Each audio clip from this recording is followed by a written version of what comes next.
Il y aura tellement de trucs à dire. Donc l'escalier vaut le coup d'être monté. Quand on veut être octa, il faut vouloir être octa. Bon, après moi je suis passionné, alors c'est peut-être un peu biaisé. Alors mon colonel, aujourd'hui nous allons parler du recrutement des officiers du corps technique et administratif. Est-ce que vous pouvez vous présenter et nous en dire plus sur les octas? Oui, bonjour commandante, donc lieutenant-colonel Guillaume.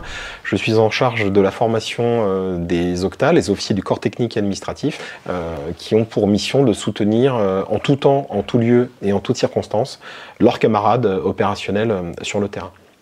Cette formation dure 2 ans. Elle est ouverte à, on va dire, 2 recrutements, le recrutement semi-direct et le recrutement direct. Le semi-direct, ce sont essentiellement des sous-officiers du corps de soutien gendarmerie, mais aussi des sous-officiers des armées, voire même des personnels civils de catégorie B. Et notre recrutement direct concerne des jeunes issus de l'université qui ont obtenu un Master 2 dans différents domaines qui nous intéressent, nous, c'est-à-dire l'immobilier, c'est-à-dire le RH, le soutien logistique, supply chain par exemple, les finances aussi, donc tous les domaines du soutien possible. Voilà. Et ces 2 recrutements forment une seule promo octa. On est passé de quasiment 17 élèves par an à 25 cette année. On voit bien la dynamique que j'évoque souvent, une belle dynamique en faveur du corps de soutien, avec une promotion totalement intégrée avec celle de leurs camarades de terrain. Alors justement, les octas et les officiers de gendarmerie, les OG, sont formés ensemble. En quoi c'est important qu'ils fassent cette formation de 2 ans ensemble? Alors c'est pas important, c'est très important. Comme je vous l'avais dit, pour même l'avoir vécu moi-même, dans les toutes premières promotions où on était intégré à 100%, dès le départ, en fait on vit les mêmes choses. Donc déjà on les vit à l'école, parce qu'on va les vivre demain, on sera relativement proche. Ça permet déjà dès le départ de mieux nous connaître, tant pour les process que la connaissance des matériels, des équipements, des véhicules, de la manière de travailler, d'avoir le même langage. Les opérationnels comprennent qu'on les soutient, nous comprenons qu'ils ont besoin de nous, et il n'y a pas de perte en ligne en fait sur ce soutien. Le fait de ne pas être séparés, je pense, contribue véritablement à une grande cohésion du corps. On est tous officiers de la gendarmerie. Voilà. Et ça c'est une véritable force. Et alors, quelle est la différence principale entre les officiers du corps technique et administratif et les officiers de gendarmerie, pour ceux qui ne comprennent pas encore bien ce qui les distingue?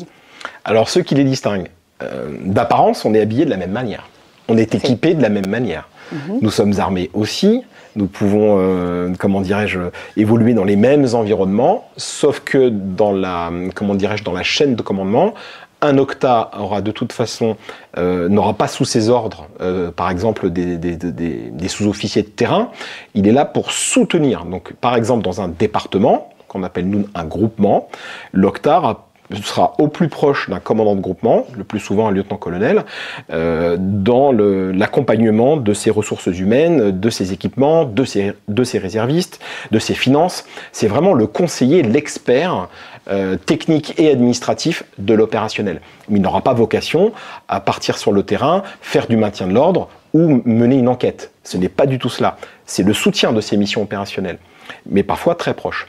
Et en cas de crise, on pourra en reparler tout à l'heure, l'octa pourra être projeté au plus près de la crise. Parce que soutenir les forces, ce n'est pas que dans le temps normal, c'est aussi dans les moments où ça va moins bien, notamment une crise environnementale, sociale ou autre. Et là, pas forcément dans son unité. On peut être projeté même en outre-mer, en opération extérieure ou sur un grand événement. Voilà. Très bien. Alors, la formation des octas, elle se fait également en partenariat avec d'autres écoles. Oui. Je pense notamment au commissariat aux armées. Est-ce que vous pouvez nous en dire plus, mon colonel? Alors, c'est très récent. Je trouve ça fabuleux pour plein de raisons.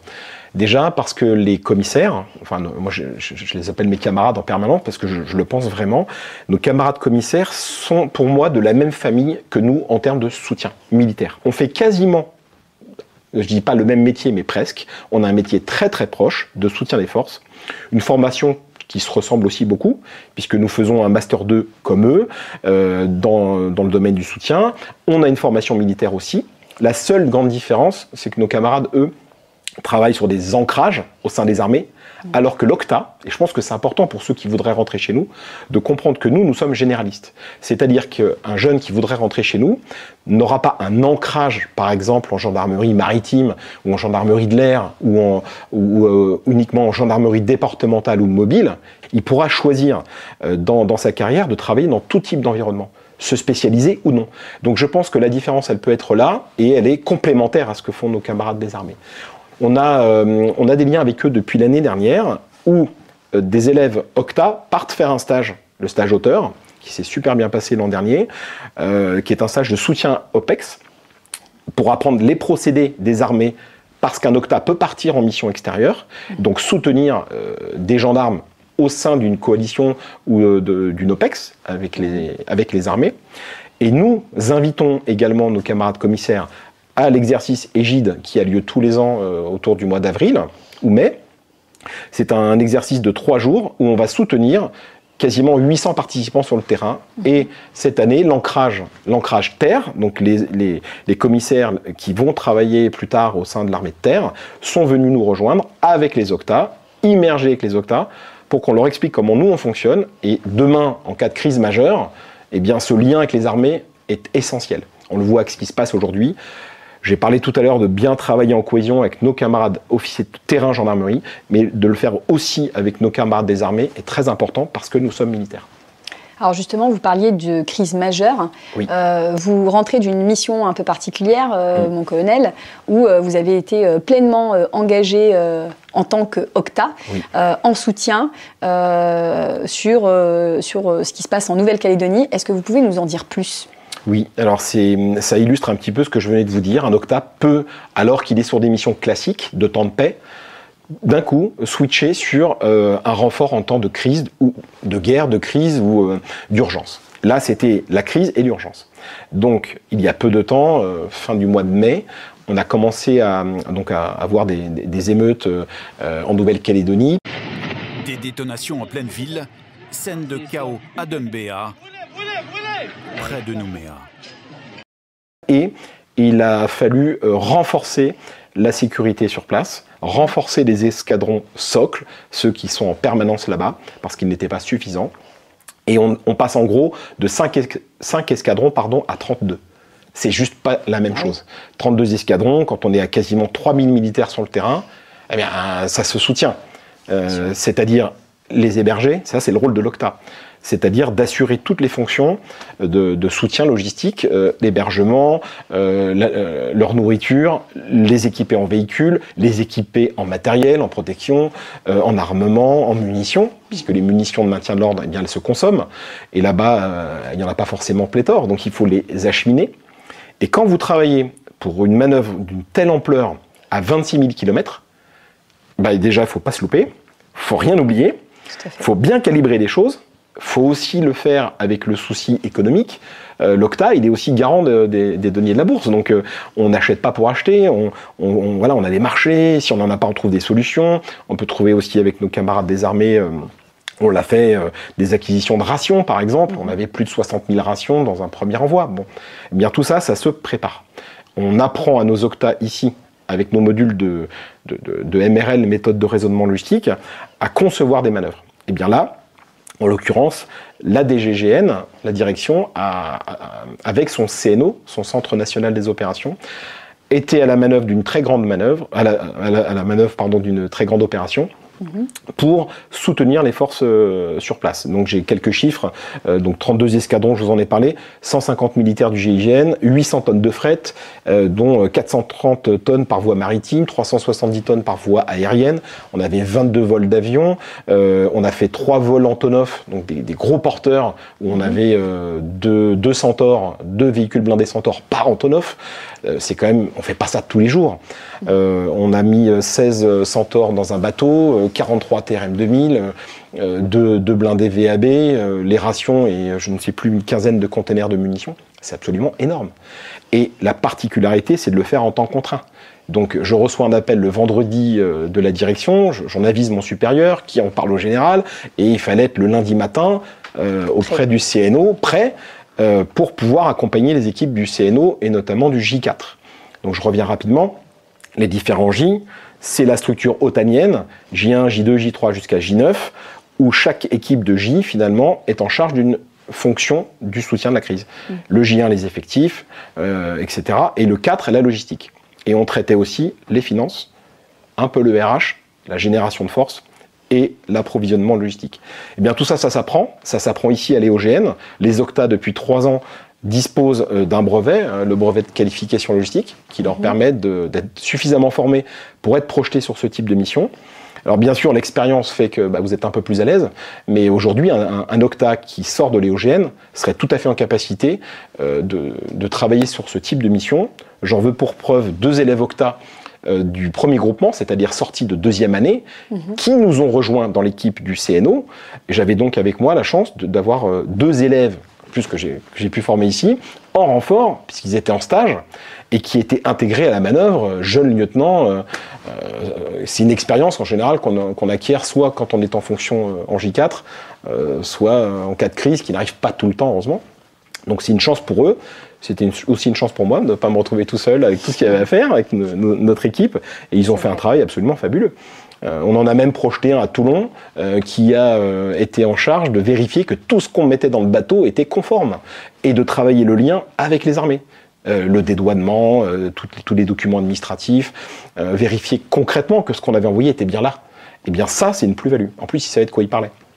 Et ce langage qu'on a avec les armées, que l'on apprend par exemple au stage de Bourges, puisque les armées nous offrent depuis 13 ans maintenant un très beau stage de logistique opérationnelle pour les Octa, eh bien le fait de se connaître, d'avoir les mêmes codes, le même langage, de militaires logisticiens, c'est précieux. C'est une plus-value énorme. Et c'est parce que c'est la façon de le faire militairement. Quand on parle de statut militaire, c'est la manière de le faire qui est militaire. Les mêmes codes, les mêmes langages, les mêmes process, on se comprend. C'est fluide, ça marche bien, et on applique la même méthode. Je pensais à ça, je fais la pub pour le petit fascicule OL qu'on a rédigé au DESO. C'est un petit fascicule de gestion de crise pour un Octa. C'est un pense-bête, on a tout dedans. Comment on rédige nos ordres logistiques, on a tout. Et bien ça nous vient des armées. On l'a juste transposé pour nous en gendarmerie. On n'invente rien, on applique les méthodes de la logistique militaire, ni plus ni moins. Donc une mission intense, exceptionnelle. Qu'est-ce qui vous aura le plus marqué ? Bon, déjà 6 semaines, de ne pas savoir quand ça finirait, de se dire qu'on a vraiment envie d'aller au bout de tout ce qu'on peut pour que nos forces sur place ne manquent de rien. On a même projeté des Octa sur place. Il faut quand même savoir qu'on a eu 5 Octa projetés, 9 Octa, 4 CSTAGN sous-officiers, donc c'est quand même pas rien pour être le J4 miroir sur place. Voilà. Donc ça c'est quand même des belles opportunités pour eux de pouvoir faire ça. Moi, ce qui m'a marqué, c'est d'abord, je n'ai pas vu le temps passer. Je n'ai pas vu le temps passer. Ce qui m'a marqué, c'est de travailler dans une grande cohésion avec la DGGN, qui avait déjà amarné depuis un moment, parce qu'ils avaient traité le début, on avait des grandes amplitudes de travail, une très bonne ambiance au sein du CNO, des équipes, et surtout OG-Octa. C'est-à-dire qu'il n'y a pas de différence. On n'est pas là à se dire qui est OG, qui est Octa. On arrive avec notre expertise, et on travaille ensemble à la manœuvre globale. Donc moi, ce qui m'a marqué, c'est vraiment la fusion des équipes. C'est ce bon état d'esprit au sein du CNO, la bonne interaction aussi avec les équipes locales, parce qu'on se connaît tous, les logisticiens, on se connaît. Donc ça matche bien. Et aussi la bonne synergie avec nos équipes en backup au Blanc, parce que souvent on les oublie, donc c'est l'occasion de les citer. Nos camarades du Blanc. Le Blanc, c'est notre centre de logistique nationale, notre commandement du soutien qui se trouve dans l'Indre, dans le 36, mais sans eux, ça ne marche pas. Donc l'ADG pense, l'ADG donne les grandes directives, nous on essaie de les mettre en musique, et nos camarades du CNSL le vivent au quotidien. Ils ont géré tous ces convois. Donc c'est cette synergie de tous ces acteurs-là, moi ça m'a marqué. Et je l'ai vu dans plusieurs crises où j'ai pu participer, voilà, d'avoir affaire entre nous, entre experts, à des gens qui savent de quoi ils parlent et qui ont vraiment la satisfaction du travail bien fait pour nos camarades. On voit bien quand ça fonctionne, c'est ça la récompense, elle est là, c'est quand ça a marché, quoi. D'accord. Ça, je retiendrai ça. Vous pensez que c'est quoi les qualités principales requises pour être un bon officier du corps technique et administratif? Je dirais déjà tout de suite de savoir où on va. On n'arrive pas en embrassant cette carrière-là par hasard. Quand on veut être octa, il faut vouloir être octa. On doit savoir exactement où on met les pieds. C'est pas, voilà, je fais pas un choix pur opérationnel de terrain, je fais un choix d'officier du soutien du terrain. Donc déjà bien comprendre sur quoi je pars. Je dirais une patience aussi, parce que tout vient pas comme ça. Le goût le goût de l'aventure aussi, parce qu'on peut être projeté. Donc ça c'est sympa aussi de se dire qu'on peut travailler pas que sur des cas du quotidien, de pouvoir être disponible. Avoir le souci, comment dirais-je, de satisfaire son chef, de se dire, voilà, de comprendre qu'est-ce que le chef veut, d'avoir cette curiosité-là. Qu'est-ce que le chef veut pour mener à bien sa mission? Voilà. Le sens de l'organisation aussi. Un grand sens de l'organisation, logisticien ou pas. Hein. Le souci de que tout soit bien ordonné, peu importe son domaine, parce que c'est ce qui fera que la musique, que les notes qui seront bien mises sur la partition feront une belle musique, quoi. Voilà, c'est ça. C'est le souci de l'organisation, le souci de l'autre, voilà. Oui, donc de la méticulosité, de l'altruisme, en quelque sorte. Oui, vraiment, parce qu'on est au service de l'autre, en fait. On est concrètement au service de l'opérationnel, et il y a tellement de trucs à dire. Après, moi, je suis passionné, alors c'est peut-être un peu biaisé, mais vous voyez, moi, ça fait 24 ans maintenant, hein. Je suis rentré il y a très longtemps et avec la possibilité de passer les étapes des passerelles, des concours internes. On parlait des semi-directs. Aujourd'hui, un jeune peut faire une très belle carrière, même en commençant au tout début de l'échelle. Hein. Donc l'escalier vaut le coup d'être monté. Il est possible de le faire. Il y a de très très beaux métiers. Une grande richesse, je dirais aussi, dans les offres proposées de postes. Et des possibilités de mission qui sont de plus en plus intéressantes, puisque... Alors, j'ai envie de dire malheureusement, il y a de plus en plus de crises, mais ça nous demande aussi une grande exigence dans la formation et puis dans la réponse à apporter demain.